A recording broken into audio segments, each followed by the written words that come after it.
النعت هو أحد التوابع في اللغة العربية، ويستخدم لوصف الاسم المنعوت وتحديد صفته أو حالته.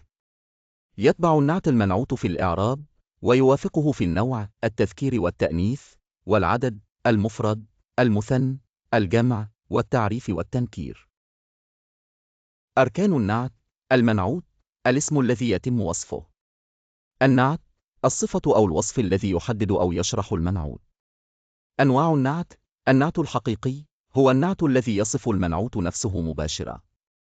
مثال: الرجل الطيب جاء إلينا. الرجل هو المنعوت، والطبيب هو النعت الذي يصف الرجل. مطابقة النعت للمنعوت: النعت يتبع المنعوت في عدة أمور، وهي: الإعراب، يتبع النعت المنعوت في الإعراب.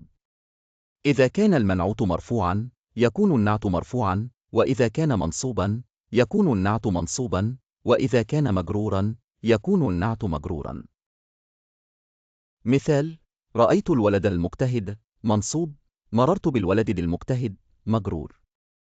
التعريف والتنكير: إذا كان المنعوت معرفة يجب أن يكون النعت معرفة، وإذا كان المنعوت نكرة يجب أن يكون النعت نكرة. مثال: مررت برجل كريم نكرة، مررت بالرجل الكريم معرفة.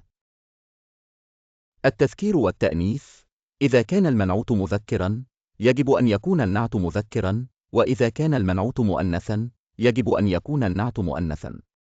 مثال: الولد المجتهد مذكر، الفتاة المجتهدة مؤنث. العدد، المفرد، المثنى، والجمع يتبع النعت المنعوت في العدد.